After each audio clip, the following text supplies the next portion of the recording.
Football Friday continues on the Silver State Sports and Entertainment Network and Game Plus TV. And by the way, sign up for the Rod Pedersen Show newsletter. It's free, everybody. Thousands of readers can't be wrong. Just go to rodpedersen.com, click on newsletter. It's brought to you by Suds.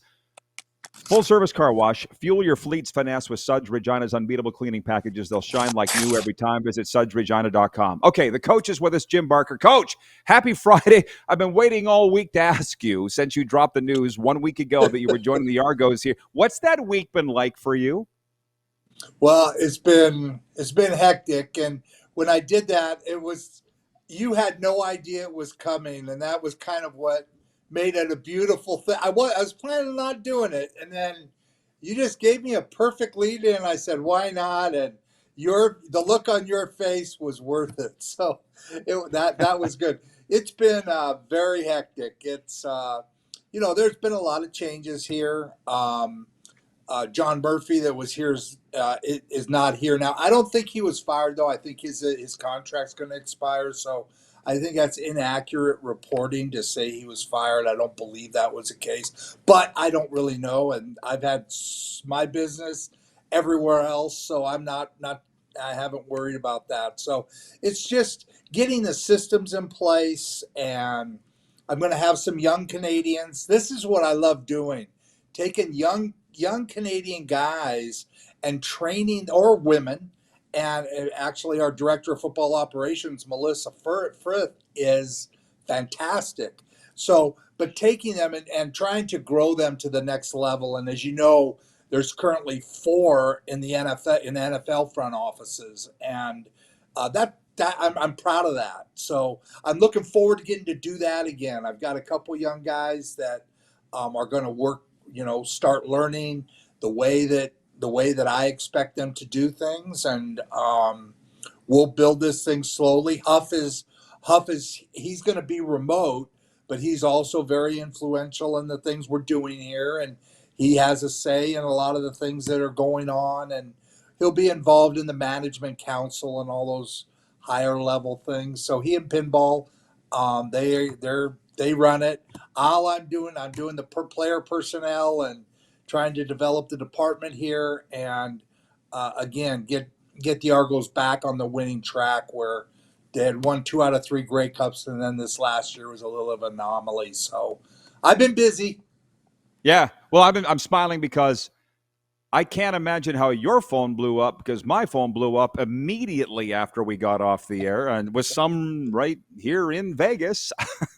You always said, I can't believe how many people watched that show. I guess you found out again last Friday.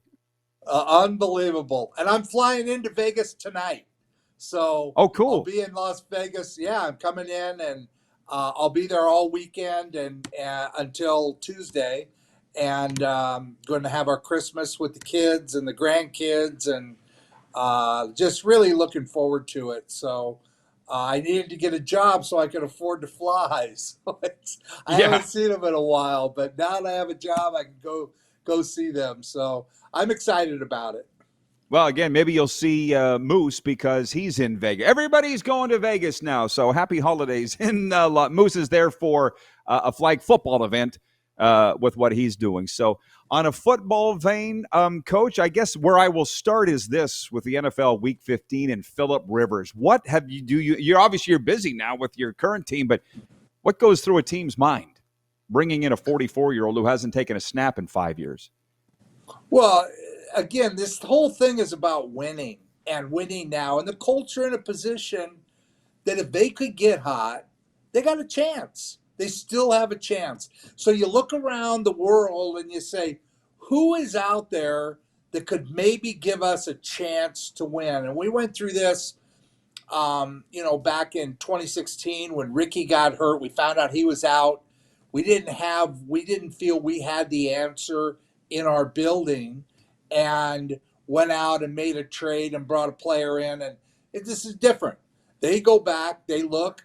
I brought Adriano Belli, who was retired. He's not the first retired guy. Now he's 44 years old, and he's doing something that, a lot of your watchers probably don't remember George Blanda, because I was a kid when I watched George Blanda, who was a kicker And a kicker could easily make it into his middle 40s, and he Hmm. did that. But he was also a quarterback, and he played in games in his middle 40s. So physically, again, I don't know what Philip Rivers has been doing. I know he has 10 kids, and he's a grandfather, and I know he's got a lot of.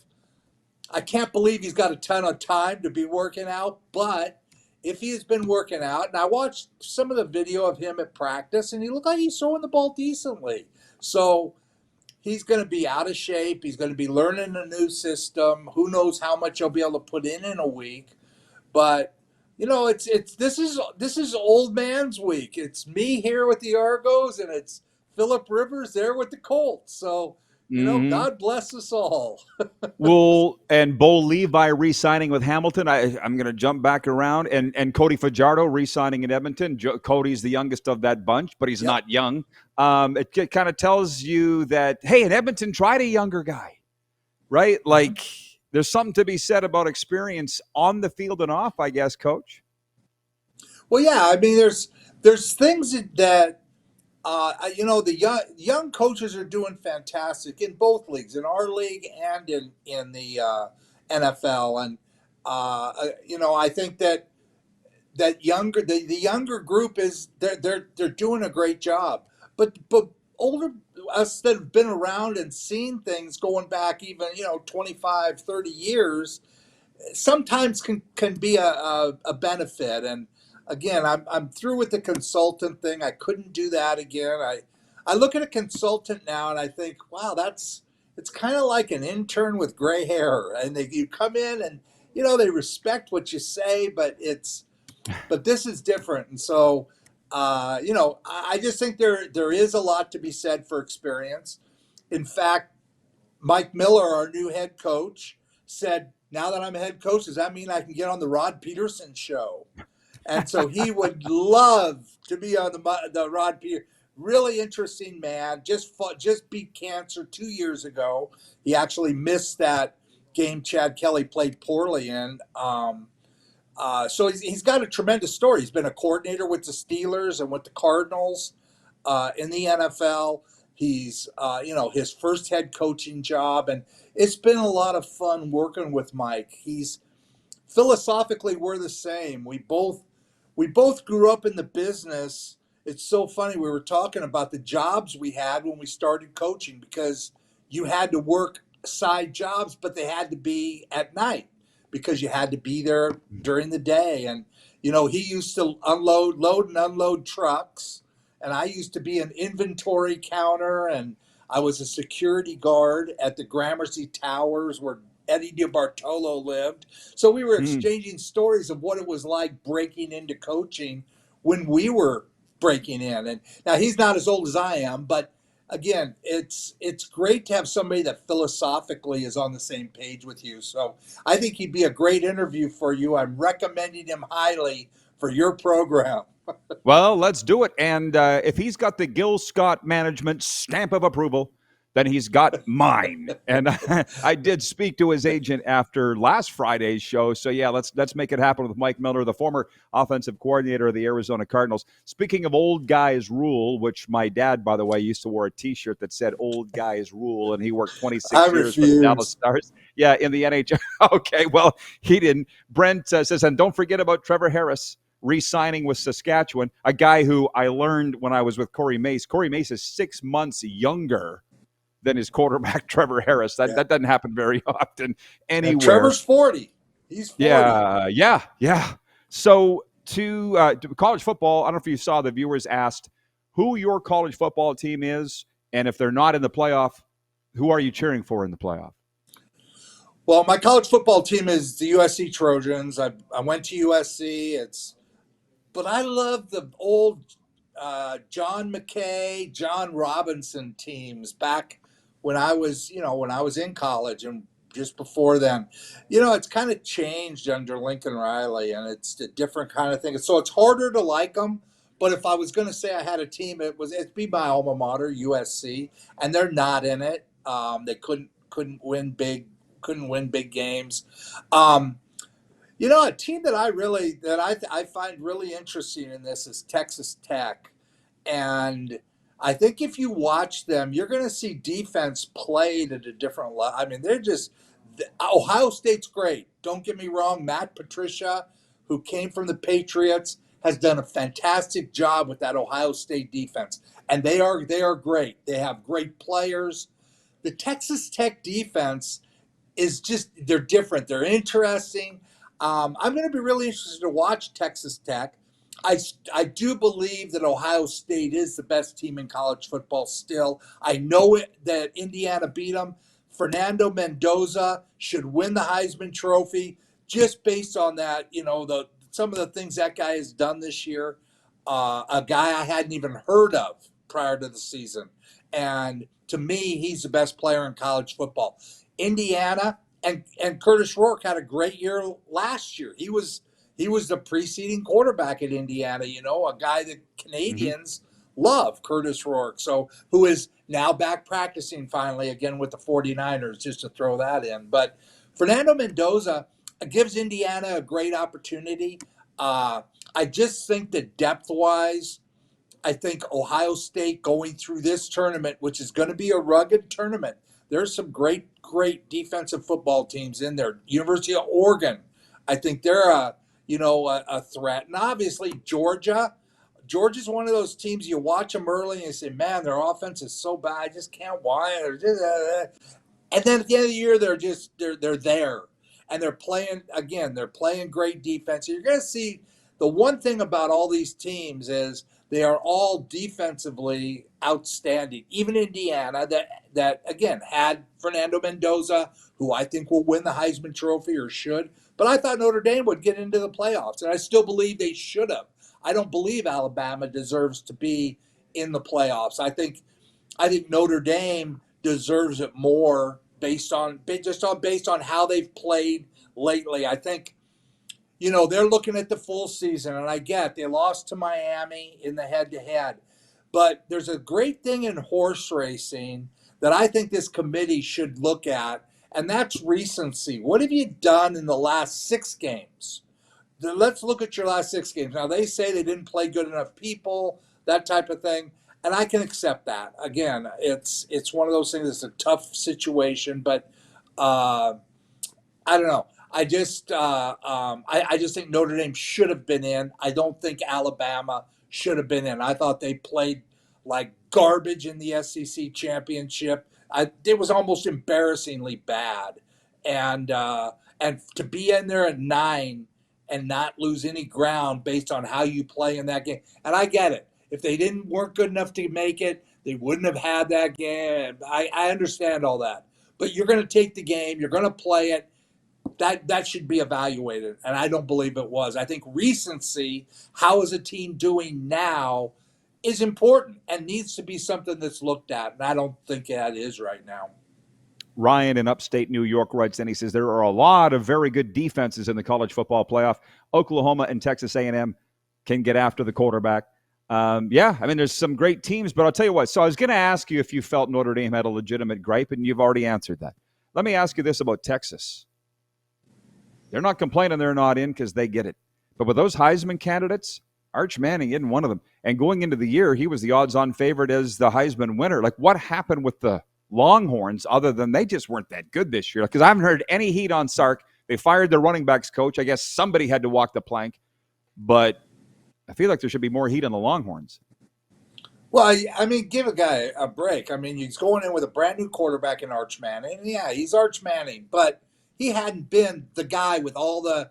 We talk about it all the time. When you're the man and everything in that university and that program is on your shoulders, that's a different type of pressure than when you're Arch Manning coming off the bench and you're in a game that because somebody else has played the first.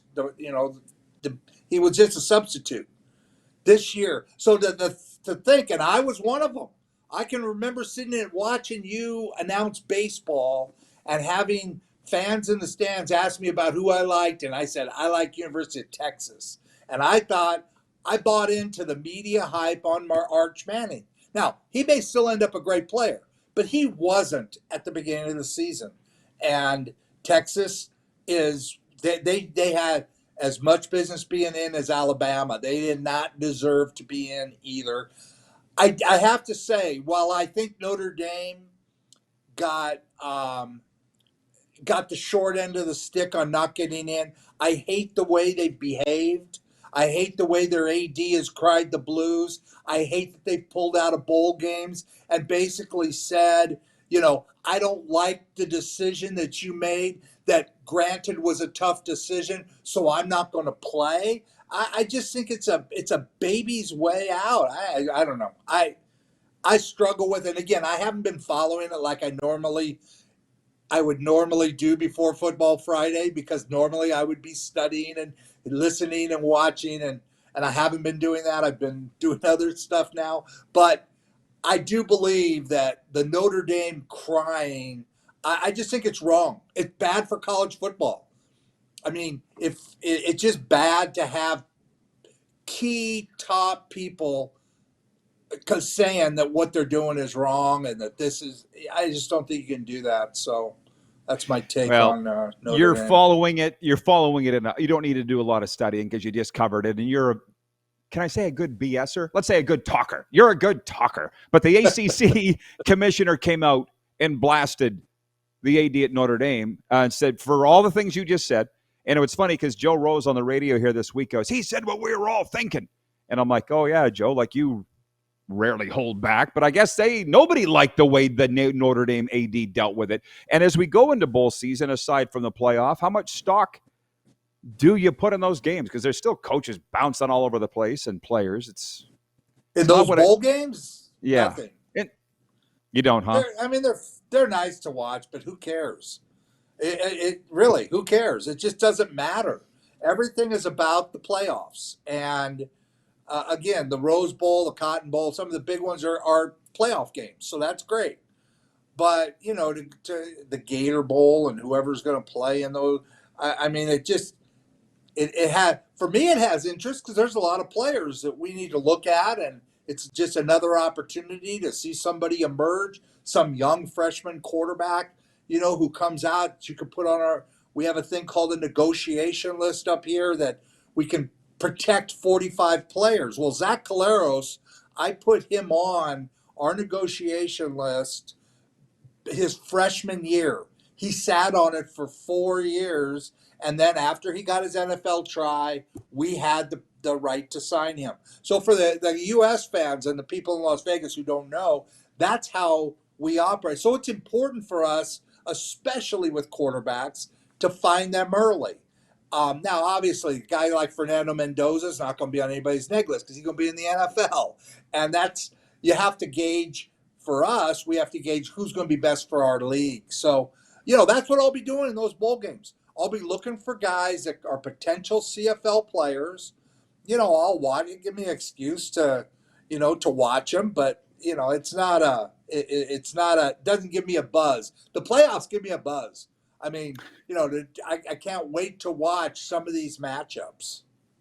Yeah, me too. I got a litany of comments from the viewers. They're all very positive. Jim, we'll let you get back to work. Merry Christmas, safe travels, and congrats again. Thanks, Rod. Love it. Mike Miller, I'm going to tell him he's going to get on your show. All right, I can't wait. I look forward to it. The next and newest head coach of the Toronto Argonauts. So we'll get to your comments, sports update when we come back here on Silver State Sports Entertainment Network and Game Plus TV.